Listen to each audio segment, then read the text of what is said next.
Hello students, YouTube पर अपने genetics की एक नई सीरीज शुरू कर रहे हैं और इसमें अपने जो भी आपको जेनेटिक्स के बारे में बताएंगे वो अपने बिल्कुल बेसिक से शुरू करेंगे। ठीक है।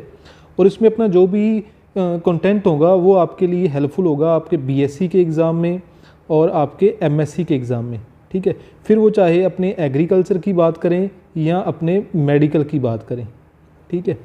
मतलब मेडिकल के अंदर अपने बात करें तो बॉटनी एंड जो जूलॉजी के अंदर अपने जेनेटिक्स पढ़ते हैं। ठीक है। तो इनके अंदर आपके लिए हेल्पफुल होगा। तो अपने इसमें शुरू करते हैं, अपने टॉपिक वाइज आपका कंप्लीट सिलेबस अपने करते जाएंगे पार्ट वाइज। तो सबसे पहले देखो अपने पढ़ते हैं जेनेटिक्स के बारे में बिल्कुल बेसिक कि जेनेटिक्स की डेफिनेशन क्या होती है, जेनेटिक्स के अंदर जो टर्म्स आती हैं उन टर्म्स का मतलब क्या होता है। ठीक है।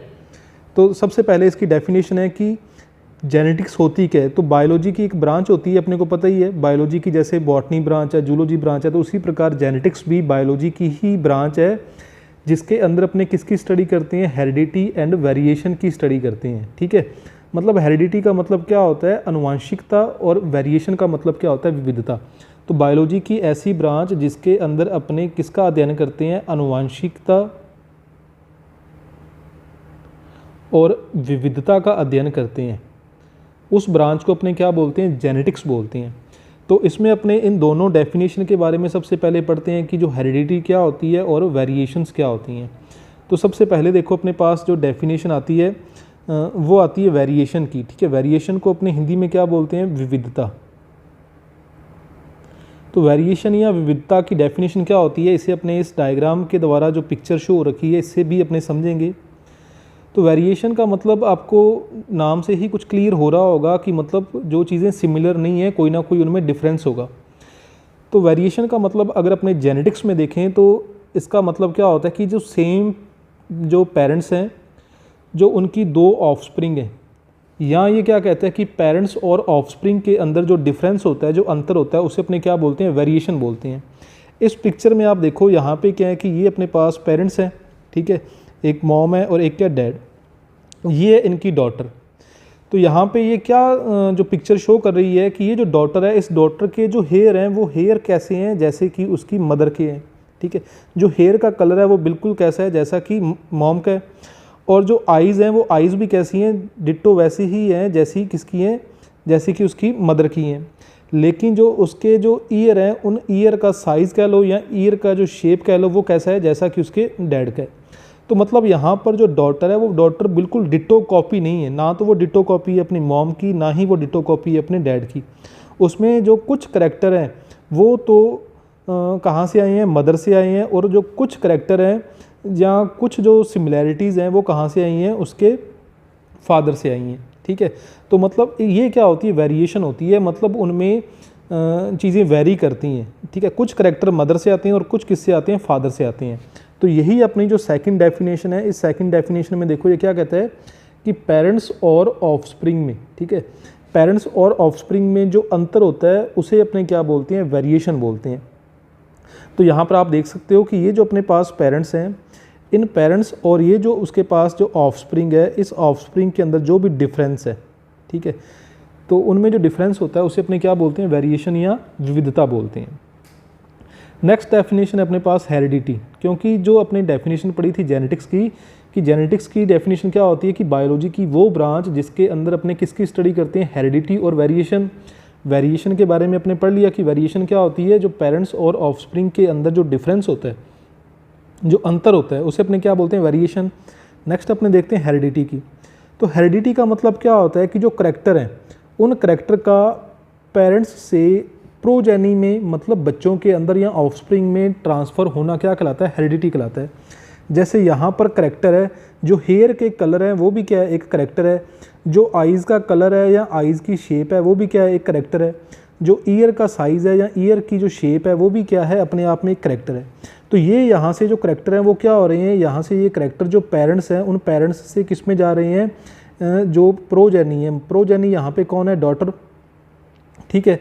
इसमें ट्रांसफ़र हो रहे हैं जो करैक्टर हैं।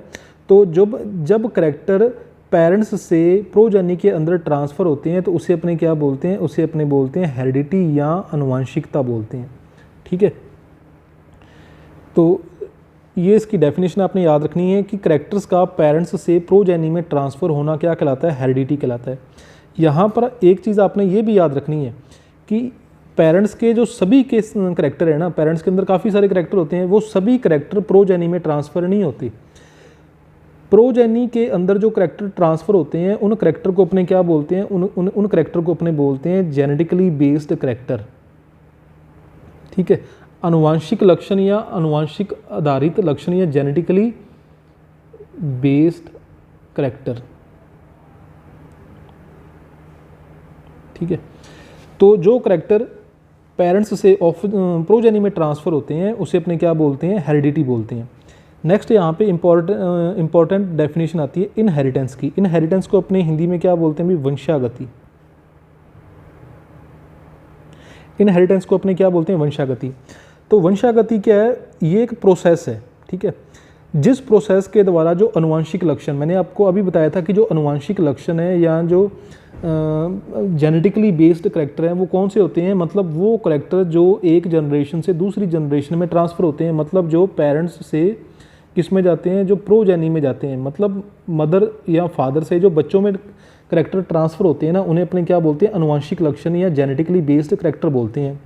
तो ये जो करेक्टर हैं जिस प्रोसेस के द्वारा ट्रांसफ़र होते हैं, ठीक है, मतलब अनुवांशिक लक्षण पेरेंट्स से ऑफस्प्रिंग में जिस प्रोसेस के द्वारा जाते हैं, यहाँ पे आपने याद क्या रखना है कि प्रोसेस, जिस प्रोसेस के द्वारा जाते हैं उस प्रोसेस को अपने क्या बोलते हैं, इनहेरिटेंस बोलते हैं। तो हेरिडिटी की डेफिनेशन है सीधी कि करेक्टर का पेरेंट्स से प्रोजेनी में ट्रांसफ़र होना, और वो करेक्टर जिस प्रोसेस के थ्रू ट्रांसफ़र होते हैं उस प्रोसेस को अपने क्या बोलते हैं, इनहेरिटेंस बोलते हैं। ठीक है, आपको समझ में आ गया होगा। नेक्स्ट अपने पास कई इंपॉर्टेंट साइंटिस्ट आते हैं। इन इंपॉर्टेंट साइंटिस्ट को अपने कॉपी में लिख लेना है, पेपर में ज़्यादातर ये पूछे जाते हैं। सबसे पहला कि जो जेनेटिक्स टर्म है वो जेनेटिक्स टर्म किस साइंटिस्ट ने दी थी, तो जो जेनेटिक्स टर्म है वो किस साइंटिस्ट ने दी थी, वो साइंटिस्ट था अपने पास बेटसन। ठीक है, सेकंड जो अपने पास साइंटिस्ट आता है कि फादर ऑफ जेनेटिक्स, आप सभी को पता हुआ है कि जो अनुवांशिकी का जनक है, फादर ऑफ जेनेटिक्स कौन है, फादर ऑफ जेनेटिक्स है मेंडल। ठीक है, जो फादर ऑफ जेनेटिक्स है अपने पास वो कौन है, मेंडल। नेक्स्ट आता है कि फादर ऑफ मॉडर्न जेनेटिक्स। ठीक है, यहाँ पे अपने ध्यान क्या देना है कि फादर ऑफ मॉडर्न जेनेटिक्स, आधुनिक अनुवांशिकी के जनक, तो वो कौन है, वो है बेटसन। बेटसन ने ही जेनेटिक्स टर्म दी थी और बेटसन ही मॉडर्न जेनेटिक्स के फादर हैं। नेक्स्ट आता है कि जो इनहेरिटेंस टर्म है, अभी आप डेफिनेशन पढ़ के आए हो कि इनहेरिटेंस क्या होता है, एक प्रोसेस होता है जिस प्रोसेस के थ्रू जो अनुवांशिक लक्षण है वो एक जनरेशन से दूसरी जनरेशन में जाते हैं। तो जो इनहेरिटेंस टर्म है वो किस साइंटिस्ट ने दी थी, वो दी थी स्पेंसर ने। नेक्स्ट आता है फादर ऑफ एक्सपेरिमेंटल जेनेटिक्स, मतलब प्रयोगात्मक अनुवांशिकी के जनक। तो फादर ऑफ एक्सपेरिमेंटल जेनेटिक्स हैं वो हैं टी.एच. मॉर्गन। ठीक है, टी.एच. मॉर्गन। तो मॉर्गन ने मतलब सबसे ज़्यादा जो जेनेटिक्स से रिलेटेड एक्सपेरिमेंट किए थे, इसीलिए इन्हें अपने क्या बोलते हैं, father of experimental genetics. Next अपने पढ़ते हैं जेनेटिक्स को, मतलब जेनेटिक्स को अगर अपने डिटेल में पढ़ना है, ठीक है, अगर हमें जेनेटिक्स को डिटेल में पढ़ना है तो अपने को कई सारी जो टर्म्स हैं उन टर्म्स के बारे में पता होना चाहिए। तो अपने इस लेक्चर में उन्हीं टर्म्स के बारे में पढ़ेंगे। सबसे पहले अपने जो डेफिनेशन आती है वो आती है करेक्टर की। ठीक है, तो करेक्टर की डेफिनेशन क्या होती है, तो करेक्टर की डेफिनेशन क्या होती है कि जो वेल डिफाइंड, ठीक है, well defined morphological and physiological feature. ठीक है, well defined morphological and physiological feature. यहाँ पर आपने दो चीज़ें ध्यान में रखनी है। दो चीज़ें यहाँ पे कौन सी लिखी हुई हैं, दो चीज़ें यहाँ पे कौन सी लिखी हुई हैं, well defined morphological and physiological feature. Hindi में अपनी बात करें तो मॉर्फोलॉजी का मतलब क्या होता है, मॉर्फोलॉजी का मतलब होता है आकारिकी। ठीक है, मतलब अपने कह सकते हैं बाहरी आकारिकी या बाह्य आकारिकी। और फिजियोलॉजी का मतलब क्या होता है, फिजियोलॉजी का मतलब होता है कारिकी। ठीक है, मॉर्फोलॉजिकल फीचर कौन से होते हैं, जो अपने को बाहर से दिखाई देते हैं। फिजियोलॉजिकल मतलब जो उसकी बॉडी के अंदर प्रेजेंट हैं। ठीक है, अपने को बाहर से नहीं दिखाई दे रहे लेकिन अपने चेक कर सकते हैं। तो करेक्टर की डेफिनेशन होती है कि well defined morphological and physiological feature को अपने क्या बोलते हैं, करेक्टर। जैसे अपने जेनेटिक्स के अंदर बात करें, जो मॉर्फोलॉजिकल फीचर कौन से हैं वो है हाइट, कलर, एंड शेप। जैसे अपने मेंडल से रिलेटेड अपने बात करें तो हाइट, उसने मटर के पौधे लिए थे, मटर का एक पौधा लंबा था, एक पौधा क्या था, बौना। ठीक है, तो यहाँ पे ये मॉर्फोलॉजिकल फीचर अपने प्लांट को बाहर से देख के ही बता सकते हैं कि ये पौधा लंबा है या बौना है। तो ये कौन सा उसका फीचर है, ये करैक्टर कौन सा है, ये हाइट। ठीक है, अगर अपने बात करें कलर की, तो वो कहता था कि फ्लावर का जो कलर है वो पर्पल भी हो सकता है। ठीक है, फ्लावर का कलर पर्पल भी हो सकता है, फ्लावर का कलर वाइट भी हो सकता है। ठीक है, तो यहाँ पर ये जो करैक्टर है, ये कौन सा करैक्टर है, ये कलर का, मतलब वो किसकी बात कर रहा है, कलर की बात कर रहा है। पहले उसने किसकी बात की थी, हाइट की बात की। फिर वो बात करता है सीड के शेप की। वो सीड शेप क्या कहता है कि या तो वो राउंड हो सकता है, मतलब जो सीड है वो गोल हो सकते हैं, या वो कैसे हो सकते हैं, झुर्रीदार हो सकते हैं, वो रिंकल्ड हो सकते हैं। तो ये भी अपने आप में क्या है, एक करैक्टर है। तो यहाँ पे जो अपने पास करैक्टर आए हैं वो करैक्टर कौन से आए हैं, एक तो आ गया अपना हाइट का करैक्टर, एक आ गया अपने पास कौन सा करैक्टर आ गया, शेप का करैक्टर आ गया। ठीक है, कि वो राउंड हैं, रिंकल्ड हैं या किस प्रकार के हैं। और तीसरा करैक्टर अपने पास कौन सा आ गया, कलर का। ठीक है, तो ये अपने बाहर से ही देख सकते हैं कि जो प्लांट है वो लंबा है या बौना है। जो बाहर से अपने देख के बता सकते हैं कि जो बीज हैं अपने पास वो गोल हैं कि झुर्रीदार हैं। अपने देख के बता सकते हैं कि जो फ्लावर है उसका कलर पर्पल है या वाइट है। तो ये जो फीचर है, ठीक है, ये कौन से फीचर है, मॉर्फोलॉजिकल, मतलब अपने बाहर से उसकी आकारी की या बाहर से देख के अपने उसे बता सकते हैं। अब बात करें अपने फिजियोलॉजिकल फीचर, यहाँ पर मैंने एग्जांपल लिखा हुआ है ABO ब्लड ग्रुप। ठीक है, तो ABO ब्लड ग्रुप मतलब किसी, आपने देखा है कि किसी को अपने ह्यूमन है तो किसी का ब्लड ग्रुप होता है A, किसी का होता है B, किसी का होता है AB और किसी का क्या होता है O। ठीक है, तो यहाँ पर ये जो फीचर है वो कौन सा है, ये कौन सा फीचर है, ये फिजियोलॉजिकल फीचर अपने, मतलब अपने देखते हैं अपने आसपास, मतलब अपने क्लास में देखो आप, क्लास के अंदर मतलब अपने आसपास काफ़ी सारे स्टूडेंट बैठे हैं, तो अपने उनकी शक्ल देख के नहीं बता सकते कि उसका ब्लड ग्रुप A है, B है, AB है या O है। ठीक है, तो इसके लिए तो अपने को, मतलब ये एक प्रकार का फिजियोलॉजिकल फीचर है, अपने को एक प्रोसेस के थ्रू ही अपने चेक कर सकते हैं कि उसका ब्लड ग्रुप कौन सा है। तो जो अपने मतलब बाहर से देख कर ही अपने उसके करैक्टर बता सकते हैं वो तो होते हैं मॉर्फोलॉजिकल फीचर, लेकिन जो अपने उसके आंतरिक हैं वो कौन से हैं, फिजियोलॉजिकल फीचर। तो करैक्टर की सिंपल डेफिनेशन हो जाएगी कि well defined morphological and physiological feature. Morphological मतलब जो बाहर से देख के अपने बता सकते हैं, हाइट, कलर, शेप। और फिजियोलॉजिकल फीचर कौन से हो गए, जैसे मैंने एग्जांपल दे दिया यहाँ पे ABO ब्लड ग्रुप। तो ये होगी करैक्टर की डेफिनेशन। करैक्टर के बाद में नेक्स्ट अपने पढ़ते हैं ट्रेट, ये दोनों ही मोस्ट इंपॉर्टेंट हैं। करैक्टर क्या, ट्रेट की डेफिनेशन क्या होगी यहाँ पे कि करैक्टर के अल्टरनेट को हिंदी में अपने क्या बोलते हैं, विपर्यासी। ठीक है, अल्टरनेट या विपर्यासी। ठीक है, करैक्टर के अल्टरनेट रूप को अपने क्या बोलते हैं, ट्रेट। अल्टरनेट या विपर्यासी का मतलब क्या होता है, इसे आप समझो। पहले अपने यहाँ पे आओ, जैसे यहाँ पर अपने करैक्टर कौन सा ले लिया, करैक्टर अपने ले लिया हाइट इन P। अपने पास करैक्टर कौन सा है, हाइट इन P। मटर के पौधे की लंबाई, ठीक है, ये उसका क्या है, करैक्टर है। उसके ट्रेट क्या होंगे, वो दो प्रकार का हो सकता है, या तो वो लंबा होगा या वो क्या होगा, बोना। ठीक है, तो वहाँ पर करैक्टर एक ही है, करैक्टर कौन सा है, प्लांट की हाइट। लेकिन वो दो प्रकार के प्लांट की हाइट हो सकती है, या तो वो लंबा होगा, लॉन्ग होगा, ठीक है, या तो वो क्या होगा, लंबा होगा, या वो क्या होगा, बोना होगा। ठीक है, उसी प्रकार अगर अपने आगे बात करें तो अपने पास करैक्टर क्या है, ABO ब्लड ग्रुप। अभी अपने पीछे पढ़ के आए हैं ABO ब्लड ग्रुप। जो मैंने आपको बताया था वो आगे अपने पास 4 टाइप के हो सकते हैं। जो ब्लड ग्रुप है वो A भी हो सकता है, B भी हो सकता है, AB भी हो सकता है और O भी हो सकता है। तो ये जो चीज़ें हैं ये क्या है, ट्रेट। ठीक है, जैसे अपने ह्यूमन की बात करें, अगर अपने बात करें बालों की, ठीक है, तो किसी के बाल काले होते हैं, किसी के बाल क्या होते हैं, भूरे होते हैं। तो वहाँ पे जो करैक्टर है, वहाँ पे जो करैक्टर है अपने पास, वो करैक्टर कौन सा है, हेयर कलर। अपने पास जो करैक्टर है वो करैक्टर कौन सा है, हेयर कलर। लेकिन ट्रेट कौन से हो जाएंगे, या तो बाल कैसे होंगे, ब्लैक होंगे, ठीक है, या कैसे हो जाएंगे, ब्राउन हो जाएंगे। इसी प्रकार और अपने बात करें कि अपने हेयर की लेंथ की बात करें, अपने हेयर लेंथ, तो किसी के लॉन्ग होते हैं, अपनी लेडीज़ में बात करें तो किसी के क्या होते हैं, शॉर्ट होते हैं। इसी प्रकार अपने बात करें स्किन कलर, तो यहाँ पर जो करैक्टर है वो कौन सा है, स्किन का कलर करैक्टर है, लेकिन ट्रेट कौन से हो सकते हैं, किसी का कलर वाइट होता है, किसी का कलर ब्लैक होता है, किसी का ब्राउन होता है। ठीक है, तो मतलब ये क्या हो जाएंगे, ट्रेट हो जाएंगे। तो अब मतलब आपको पता चल गया होगा कि करैक्टर और ट्रेट के अंदर डिफरेंस क्या होता है। तो ट्रेट तो क्या होता है, ट्रेट की डेफिनेशन जैसे मैंने आपको बताई है कि करैक्टर के जो अल्टरनेट रूप हैं, मतलब करैक्टर के जो विपर्यासी रूप हैं, जैसे करैक्टर क्या है, हाइट इन पी, मतलब मटर के पौधे की लंबाई, तो उसके दो ही रूप हो सकते हैं, या तो मटर का पौधा लंबा होगा या मटर का पौधा बौना होगा। जैसे अपनी बात की है स्किन का कलर, तो स्किन का कलर 3 प्रकार हो सकते हैं, या कह लो कि 2 हो सकते हैं, या तो वाइट होगा या ब्लैक होगी या कैसी होगी, ब्राउन। जो कलर ऑफ हेयर है, या तो बालों का कलर ब्लैक होगा या कैसा होगा, ब्राउन होगा। ब्लड ग्रुप है, ब्लड ग्रुप अपने आप में करैक्टर है, लेकिन ब्लड ट्रेट कौन से हो जाएंगे, या तो ब्लड ग्रुप ए होगा या बी होगा या ए बी होगा या ओ होगा, इससे कोई अलग तो हो नहीं सकता।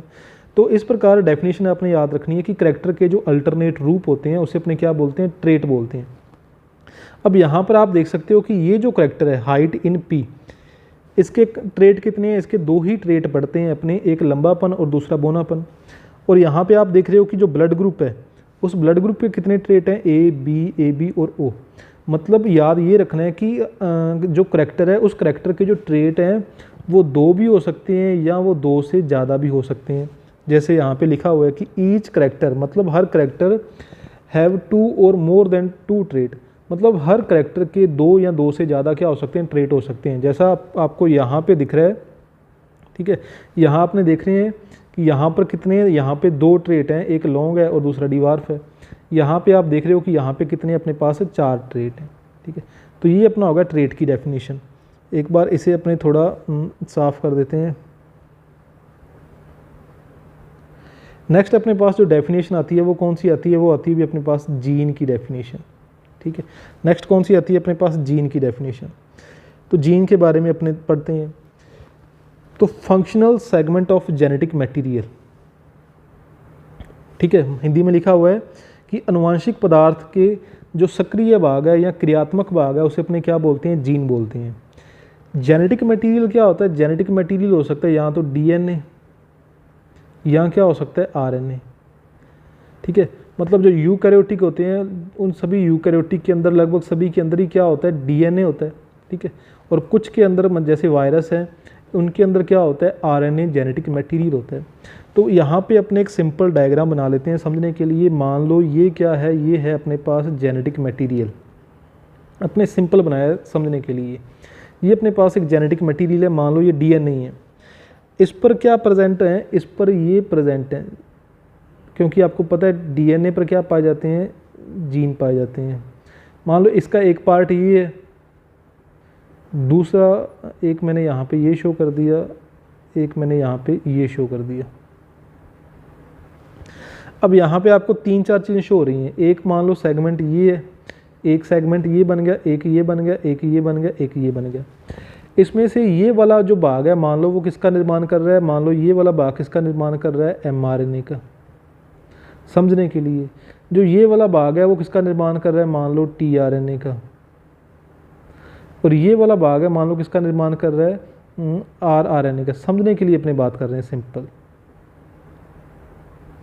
इसमें ये वाले भाग निर्माण कर रहे हैं, और जो दूसरे आपको 2 दिख रहे हैं, दूसरे 2 कौन से आपको दिख रहे हैं, जैसे ये वाला भाग, ठीक है, ये वाला भाग और ये वाला भाग, ये वाले भाग किसी भी चीज़ का निर्माण नहीं कर रहे।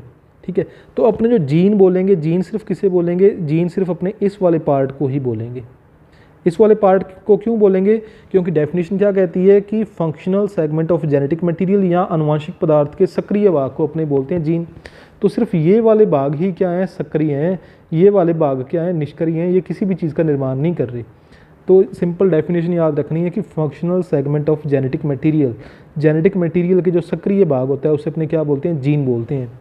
ठीक है, और जीन ही होते हैं जो करैक्टर को एक जनरेशन से दूसरी जनरेशन में लेके जाते हैं। ये चीज़ भी आपने याद रखनी है। ठीक है, जीन ही होते हैं जो करैक्टर को एक जनरेशन से दूसरी जनरेशन में लेके जाते हैं। ठीक है, आपसे पूछा जाए कि जो हेरिडिटी होती है अभी अपने पढ़ के आए हैं। हेरिडिटी क्या है? प्रोसेस है जिस प्रोसेस के थ्रू जो जेनेटिक करैक्टर है वो एक जनरेशन से दूसरी जनरेशन में जाते हैं। तो आपसे पूछा जाए कि जो हेरिडिटी है, इस हेरिडिटी की यूनिट क्या है? ठीक है, unit of heredity, unit of heredity. तो यूनिट ऑफ हेरिडिटी क्या है? यूनिट ऑफ हेरिडिटी है जीन। ये आपने याद रखना है, जीन। नेक्स्ट आओ कि जो जीन टर्म है, ये जीन टर्म किसने दी थी भाई? जीन टर्म दी थी साइंटिस्ट जॉनसन। ठीक है, इससे पहले जो मेंडल है, इस मेंडल ने जो जीन को नाम दिया था वो क्या नाम दिया था? फैक्टर। मतलब सबसे पहले फैक्टर ही नाम आया था, लेकिन बाद में साइंटिस्ट आया जॉनसन, उस जॉनसन ने क्या किया? उस फैक्टर को क्या बोला? जीन बोला। ठीक है, तो ये चीज़ आपने याद रखना है। जीन टर्म दी थी जॉनसन ने, फैक्टर बोला था मेंडल ने। जीन की डेफिनेशन के बाद नेक्स्ट अपने पढ़ते हैं एलील। ठीक है, कि एलील क्या होते हैं? एलील को अपने हिंदी में क्या बोलते हैं? युग्म विकल्पी, युग्म विकल्पी। तो एलील या युग्म विकल्पी क्या होते हैं? Alternative form of A gene. आपने पढ़ा था कि अल्टरनेटिव फॉर्म ऑफ कैरेक्टर क्या होती है? ट्रेट। उसी प्रकार alternative form of A gene, ठीक है, वो क्या होते हैं? एलील। और ये जो एलील कहाँ पे प्रेजेंट होते हैं? Which are located on same loci या same locus on homologous chromosome. मतलब होमोलोगस क्रोमोसोम के सेम लोकस पर प्रेजेंट होते हैं। अब ये लोकस क्या होता है, इसके बारे में अपने आगे पढ़ेंगे अभी। ठीक है, तो सबसे पहले देखो alternative form of A gene. जैसे मैंने आपको कहा था कि आपके पास, इसे देखो, अपने पास जीन कौन सा है? जीन है अपने पास, यहाँ पे जो आपको शो हो रहा है कि जीन है अपने पास, जीन कंट्रोलिंग हाइट। मतलब एक ऐसा जीन है जो किसे कंट्रोल कर रहा है? जो किसे कंट्रोल कर रहा है? हाइट को कंट्रोल कर रहा है। जीन कौन सा है? जो हाइट को कंट्रोल कर रहा है। किसकी? मटर के पौधे की हाइट को कंट्रोल कर रहा है। ठीक है, तो जो जीन के जो विप्रयासी रूप हैं, जीन की जो अल्टरनेटिव फॉर्म है वो क्या होती है? एलील। तो हाइट को कंट्रोल या तो कैपिटल टी कर रहा है या स्मॉल टी कर रहा है। तो जो कैपिटल टी है या स्मॉल टी है ये क्या होते हैं? एलील। जीन अपने पास क्या है? मतलब एक ऐसा जीन है जो हाइट को कंट्रोल कर रहा है, वो अपने कह दिया कि ये जीन है। लेकिन एलील क्या है? एलील है एक कैपिटल टी और एक स्मॉल टी। क्योंकि डेफिनेशन क्या कहती है कि alternative form of A gene, gene के जो विप्रयासी रूप हैं। उसी प्रकार जैसे gene controlling blood group, blood group को कौन से जीन कंट्रोल करते हैं? ठीक है, तो जीन है अपने पास जो ब्लड ग्रुप को कंट्रोल करता है, लेकिन उसके एलील कौन से हो सकती हैं? या उस जीन की जो फॉर्म्स हैं, जो अल्टरनेटिव फॉर्म है, वो कौन कौन सी हो सकती हैं? या तो होगा IA या IB। मतलब जिस बंदे के अंदर ये प्रेजेंट है उसका ब्लड ग्रुप क्या होगा? A। जिस बंदे के अंदर ये प्रेजेंट है उसका ब्लड ग्रुप क्या होगा? B। जिसके अंदर ये प्रेजेंट है उसका क्या हो जाएगा? मतलब O। ठीक है, जिसके अंदर A और B दोनों प्रेजेंट है उसका ब्लड ग्रुप क्या हो जाएगा? AB। ठीक है, तो ये आपने याद रखना है। ठीक है, alternative form of A gene, जैसे आपने पढ़ा था अल्टरनेटिव फॉर्म ऑफ करैक्टर क्या होती हैं? ट्रेट। उसी प्रकार जीन की जो अल्टरनेटिव फॉर्म है वो क्या होती हैं? एलील होती हैं।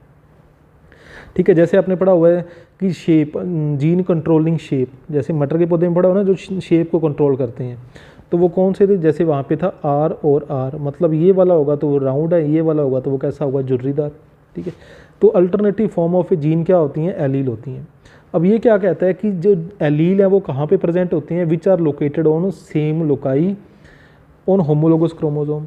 अब यहाँ पर ये जो अपने पास दो क्रोमोसोम है, ये दो क्रोमोसोम किस प्रकार के हैं? ये हैं होमोलोगस क्रोमोसोम। होमोलोगस क्रोमोसोम क्या होते हैं? इसे अपने नेक्स्ट लेक्चर में पढ़ेंगे। ये है होमोलोगस क्रोमोसोम, इसमें सेम लोकस, ये क्या कहता है? ऑन सेम लोकस या लोकाई। लोकस का मतलब यहाँ पर क्या है? एक बार आप समझो, लोकेशन। ठीक है, मतलब वो कहता है कि होमोलोगस क्रोमोसोम की सेम लोकेशन पर पाए जाते हैं। तो यहाँ पर देखो ये होमोलोगस क्रोमोसोम है और इसकी सेम लोकेशन, ठीक है, सेम लोकेशन पर क्या प्रेजेंट है? जो जीन है उस जीन की अल्टरनेटिव फॉर्म प्रेजेंट है। कोई भी जीन है उस जीन की दो अल्टरनेटिव फॉर्म ले ली इसने, एक कैपिटल A और दूसरा कौन सा ले लिया? Small a। और ये दोनों कहाँ पे प्रेजेंट हैं? सेम लोकेशन पर प्रेजेंट हैं। देखो नीचे की ओर, ठीक है, सेम लोकेशन है बिल्कुल। कौन से क्रोमोसोम की? होमोलोगस क्रोमोसोम की। अगर किसी क्रोमोसोम के अंदर ये दोनों सेम प्रेजेंट हैं तो उसे अपने क्या बोलेंगे? होमोजाइगस। जैसे ये आ गया होमोजाइगस मतलब समयुग्म जी। अगर किसी के अंदर एक कैपिटल आ गया, एक स्मॉल आ गया, ठीक है, तो वो कौन सा हो जाएगा? हेट्रोजाइगस। अगर किसी के अंदर दोनों फिर सेम आ गए तो वो कौन सा हो जाएगा? होमोजाइगस। इसके बारे में अपने आगे भी पढ़ेंगे। तो ये अपने पढ़ लिया एलील के बारे में। Alternative form of A gene वो क्या होते हैं? एलील होते हैं, ये अपने पढ़ लिया। तो जैसे यहाँ पे पढ़ रहे हो कि यहाँ पर अपने पास ये एक जीन है, इस जीन के एलील कितने अपने पास, ये 2 एलील हैं। यहाँ पे ये जो जीन है हाइट को जीन कंट्रोलिंग ब्लड ग्रुप, मतलब ब्लड ग्रुप को जो कंट्रोल करने वाला जीन है, इसके कितने रूप हैं, इसके जो अल्टरनेटिव फॉर्म है वो है 3। तो उसी प्रकार यहाँ पे लिखा हुआ है कि एक जीन है, उस एक जीन के जो एलील हैं वो 2 से ज़्यादा भी हो सकते हैं, ठीक है। एक जीन के 2 से ज़्यादा एलील हो सकते हैं, जैसे यहाँ पे 2 हैं और यहाँ पे कितने हैं, 3। नेक्स्ट अपने पढ़ते हैं लोकस या लोकाई, जो अभी आया था। तो क्रोमोसोम पर जो जीन की पोजीशन होती है उसे अपने क्या बोलते हैं, लोकस बोलते हैं। जैसे यहाँ पर भी आया था, ये क्या था, अपने पास क्रोमोसोम था, गुणसूत्र था, तो इस क्रोमोसोम पर जो एलील या जीन की जो पोजीशन है वो ही क्या थी, लोकस थी, ठीक है। तो क्रोमोसोम पर जीन की पोजीशन को अपने क्या बोलते हैं, लोकस बोलते हैं। जैसे आप यहाँ पे देखो एक बार, अपने यहाँ पे देखो आप, ये अपने पास एक क्रोमोसोम, ये अपने पास क्या है, क्रोमोसोम, ठीक। इस क्रोमोसोम पर यहाँ पे ये क्या प्रेजेंट है, यहाँ पे प्रेजेंट है जीन। तो इन जीन को इसने क्या बोला है, लोकी या लोकस, ठीक है। यहाँ पर जो जीन प्रेजेंट है वो कौन सा जीन प्रेजेंट है, जो आई के कलर को कंट्रोल करता है। जैसे यहाँ पे इसने कह दिया कि ब्राउन, तो ये ब्राउन क्या है, ट्रेट। करैक्टर क्या है, ये है करैक्टर, ये करैक्टर, कौन सा करैक्टर है, आईज का कलर, ठीक है। और इसे कंट्रोल कौन कर रहा है, जीन कंट्रोल कर रहा है। इसे कंट्रोल कौन कर रहा है भाई, जीन इसे कंट्रोल कर रहा है। तो इस करैक्टर के जो ट्रेट हैं, मतलब ट्रेट की डेफिनेशन क्या थी, अल्टरनेटिव फॉर्म ऑफ करैक्टर। तो ट्रेट कौन सा है, ब्राउन। जैसे मैंने आपको बताया था कि जो आइज़ का कलर है, यहाँ तो वो कैसा होगा, ब्लैक होगा, यहाँ वो कैसा हो सकता है, ब्राउन हो सकता है। और यहाँ पे जो जीन प्रेजेंट है वो कौन सा जीन प्रेजेंट है, जो हेयर के कलर को कंट्रोल करता है। मतलब यहाँ पे जो करैक्टर कौन सा है, हेयर के कलर का, और ये क्या प्रेजेंट है वहाँ पे, ट्रेट, ठीक है। तो उसी प्रकार मतलब क्रोमोसोम है, क्रोमोसोम पर क्या प्रेजेंट होते हैं, जीन। और जिस जगह पर जीन प्रेजेंट होते हैं उस जगह को अपने क्या बोलते हैं, लोकस या लोकाई। जैसे मैंने आपको सिंपल बोला था, लोकेशन, ठीक है। मतलब वो लोकेशन जहाँ पे जीन प्रेजेंट होते हैं क्रोमोसोम पर, उस लोकेशन को ही अपने क्या बोलते हैं, लोकस बोलते हैं। तो एक लोकस पर, ये एक लोकस है, इस एक लोकस पर एक ही जीन प्रेजेंट है। कौन सा जीन प्रेजेंट है, आइज के कलर को कंट्रोल करने वाला। ये दूसरी लोकेशन है, ये दूसरा लोकस है, यहाँ पर भी एक ही जीन प्रेजेंट है, कौन सा, हेयर के कलर को कंट्रोल करने वाला। तो वहाँ पे ये लिखा हुआ है कि एक लोकस पर एक ही जीन होता है। लेकिन आपने पढ़ा हुआ है कि एक जीन की जो एलील है, जैसे यहाँ पे पढ़ा था ना, ये जीन था, इस जीन के एलील हैं, 2 भी हो सकते हैं, 2 से ज़्यादा भी हो सकते हैं। तो एक लोकस पर जीन एक होगा, लेकिन जो एलील हैं वो 2 भी हो सकते हैं, 2 से ज़्यादा भी हो सकते हैं। तो ये आपको समझ में आ गया होगा। नेक्स्ट अपने पढ़ते हैं जीनोटाइप के बारे में, ठीक है, जीनोटाइप एंड फिनोटाइप के बारे में। तो सबसे पहले देखो अपने पढ़ते हैं जीनोटाइप, जिसे अपने क्या बोलते हैं, जीन प्रारूप। तो जीन प्रारूप क्या होता है, genetic makeup of an individual, genetic makeup of an individual. जैसे अपने पास कोई प्लांट है, उस प्लांट को अपने बोल देते हैं ना कि ये इसमें क्या है, इसमें दोनों कैपिटल टी हैं, या उसमें क्या है, एक कैपिटल टी है और एक स्मॉल टी है, या उसमें अपने क्या देते हैं कि वो क्या है, दोनों के दोनों क्या हैं, स्मॉल टी हैं। तो ये उसमें क्या है, उसका जेनेटिक मेकअप, मतलब उसके जीन कैसे हैं, ठीक है, दोनों बड़े हैं या एक बड़ा एक छोटा, या दोनों छोटे हैं, मतलब उसमें जीन कैसे हैं। तो वो genetic makeup of an individual, मतलब किसी जीव के जो जेनेटिक स्ट्रक्चर है उसे अपने क्या बोलते हैं, जीनोटाइप, ठीक है। अगर ये जो कंडीशन आपको दिख रही है, ये जो 2 कंडीशन आपको दिख रही हैं, पहली और तीसरी, यहाँ पर जो दोनों एलील हैं, एलील क्या थे, अल्टरनेटिव फॉर्म ऑफ जीन। तो यहाँ पर जो दोनों एलील हैं, ठीक है, पहली कंडीशन में और तीसरी कंडीशन में जो दोनों एलील हैं वो क्या है, सेम है। तो जब डिप्लॉइड स्टेज के अंदर, डिप्लॉइड स्टेज क्या होती है कि जब किसी जीव के अंदर 2 एलील प्रेजेंट होते हैं, ठीक है, एक ही जीन के 2 एलील प्रेजेंट होते हैं, तो वो कौन सी स्टेज होती है, डिप्लॉइड। तो जब डिप्लॉइड स्टेज में जो 2 एलील प्रेजेंट होते हैं वो दोनों किस प्रकार के होते हैं, समान होते हैं। तो वो जो जीव है, वो जो ऑर्गेनिज्म है, उसे अपने क्या बोलते हैं, होमोजाइगस। जैसे यहाँ पे जो एग्जाम्पल लिखे हुए हैं, तो यहाँ पर ये दोनों सेम सेम है। हेट्रोजाइगस या विषम युग्म जी क्या होते हैं, जब डिप्लॉइड स्टेज के अंदर, जब डिप्लॉइड स्टेज के अंदर जो दोनों एलील हैं वो क्या होते हैं, अलग अलग होते हैं। तो वो जो कंडीशन है वो कौन सी होती है, हेट्रोजाइगस, मतलब कोई जीव है, उस जीव के, वो जीव कौन सा है, वो है डिप्लॉइड, द्विगुणित अवस्था में है, और उसमें जो प्रेजेंट एलील हैं वो दोनों अलग अलग हैं, तो वो कैसा होगा, हेट्रोजाइगस। नेक्स्ट अपनी बात करते हैं फिनोटाइप की। तो यहाँ पे देखो जो जीनोटाइप की डेफिनेशन थी वो क्या थी, genetic makeup of an individual, मतलब उसके जो जीन है वो कैसे हैं। नेक्स्ट था फिनोटाइप। फिनोटाइप की सिंपल सी डेफिनेशन है कि ऑब्जर्वेबल स्ट्रक्चरल और फिजियोलॉजिकल फीचर, मतलब जो अपने बाहर से ऑब्जर्व कर सकते हैं, ठीक है, जो अपने क्या कर सकते हैं, बाहर से ही ऑब्जर्व कर सकते हैं उसकी स्ट्रक्चर को या उसकी फिजियोलॉजी को, ठीक है। तो जो ऑब्जर्व अपने कर सकते हैं वो क्या होता है, फिनोटाइप। जैसे यहाँ पर ये प्लांट था, अपने बाहर से ऑब्जर्व कर सकते हैं कि ये प्लांट कौन किस प्रकार का है, लंबा, ये भी किस प्रकार का है, लंबा, और ये किस प्रकार का है, बोना, तो ये अपने बाहर से ऑब्जर्व कर सकते हैं। तो इसी प्रकार अपने लिखते हैं टॉल, डिवॉर्फ, बाहर से अपने ऑब्जर्व कर सकते हैं कि जो सीड है वो किस प्रकार का है, राउंड शेप का है या रिंकल शेप का है। जैसे यहाँ पे एग्जाम्पल देखो, ये अपने पास चूहा है, अगर आपसे पूछी जाए कि चूहे की जो स्किन का कलर किस प्रकार का है, तो आप देख के बता सकते हो कि वो किस प्रकार का है, ब्राउन, तो वो तो क्या है, उसका फिनोटाइप मतलब लक्षण प्रारूप।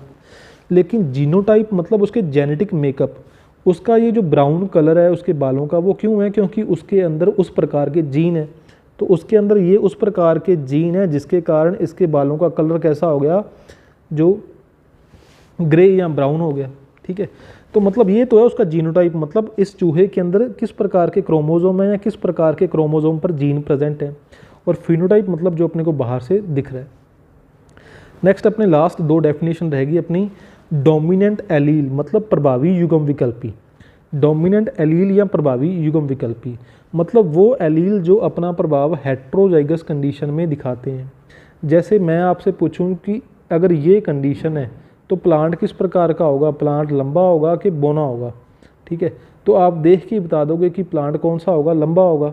इसके बारे में अपने आगे डिटेल में पढ़ेंगे, लेकिन इतना तो आपने पढ़ा ही हुआ है 10वीं 12वीं के अंदर कि अगर ये कंडीशन है तो प्लांट कैसा होगा, लंबा होगा, ठीक है। ये कंडीशन कौन सी है, हेट्रोजाइगस है, विषम युग्म जी है। तो यहाँ पर अपने पास दो एलील हैं, एक कैपिटल टी है और एक स्मॉल टी है। अब कैपिटल टी के कारण कौन सा जो ट्रेट होता है वो तो होता है लंबापन, और स्मॉल टी के कारण कौन सा होता है, बोनापन या डिवार्फ। लेकिन जब ये दोनों साथ में आते हैं हेट्रोजाइगस कंडीशन में, ठीक है, तो दोनों साथ में आने पर जो वहाँ पर अपने को ट्रेट दिखाई देता है वो कौन सा दिखाई देता है, लंबापन। तो वो ये कहता है कि वो एलील जो अपना प्रभाव हेट्रोजाइगस कंडीशन में दिखाता है तो वो कौन सा एलील होता है, डोमिनेंट एलील होता है। जैसे कैपिटल टी और कैपिटल आर, जैसे ये कैपिटल टी अगर स्मॉल टी के साथ में आएगा तो भी जो प्लांट होगा वो कौन सा होगा, लंबा ही होगा। मतलब यहाँ पर हेट्रोजाइगस कंडीशन में जो कैपिटल टी है वो अपना प्रभाव दिखाता है तो वो डोमिनेंट एलील है। अगर ये कैपिटल आर स्मॉल आर के साथ आ गया तो जो सीड की शेप होगी वो कैसी होगी, राउंड ही होगी, गोल होगी, रिंकल्ड या झुर्रीदार नहीं होगी। तो यहाँ पर ये एलील कौन सा हो जाएगा, डोमिनेंट। तो मतलब डोमिनेंट एलील की डेफिनेशन क्या होती है, हेट्रोजाइगस कंडीशन में जो एलील अपना प्रभाव दिखाता है वो कौन सा होता है, डोमिनेंट एलील। लास्ट डेफिनेशन है आज की कि रिसेसिव एलील क्या होते हैं, अप्रभावी युग्म विकल्पी। तो अप्रभावी युग्म विकल्पी मतलब हेट्रोजाइगस कंडीशन में जो एलील अपना प्रभाव नहीं दिखा पाते वो कौन से होते हैं, अप्रभावी या रिसेसिव एलील। मतलब अगर ये हेट्रोजाइगस कंडीशन है तो जो प्लांट होगा वो किस प्रकार का होगा, लंबा। अगर ये कंडीशन है तो जो सीड होंगे वो किस प्रकार के होंगे, वो होंगे राउंड, ठीक है। तो मतलब यहाँ पे जो प्रभाव दिखाया है वो दिखाया है इस कैपिटल टी ने और कैपिटल आर ने। यहाँ पर जो स्मॉल आर है, जो स्मॉल आर है और स्मॉल टी है, ठीक है, इन्होंने अपना प्रभाव नहीं दिखाया। तो वो एलील जो हेट्रोजाइगस कंडीशन में अपना प्रभाव नहीं दिखा पाता उसे अपने क्या बोलते हैं, अप्रभावी युग्म विकल्पी या रिसेसिव एलील। जैसे यहाँ पे लिखा हुआ कैपिटल टी, स्मॉल टी और स्मॉल आर। तो ये जो अपना जेनेटिक्स का जो पार्ट फर्स्ट था वो हो गया अपना कंप्लीट, ठीक है, जिसके अंदर अपने जो बेसिक टर्म्स हैं उन टर्म्स के बारे में पढ़े। नेक्स्ट जो अपना पार्ट होगा उसके अंदर अपने पढ़ेंगे क्रोमोजोम के बारे में, ठीक है। अपने क्रोमोजोम के पार्ट के बारे में पढ़ेंगे कि कौन कौन से क्रोमोजोम होते हैं। तो जो अपना पार्ट थर्ड होगा उस थर्ड के अंदर अपने पढ़ेंगे मेंडल के बारे में, ठीक है। तो अगर इस पार्ट में अगर कोई डाउट हो तो वो आप कमेंट बॉक्स में कमेंट करके पूछ सकते हो। आपको वीडियो कैसी लगी वो भी आप कमेंट बॉक्स में कमेंट करके लिख सकते हो। Thank you.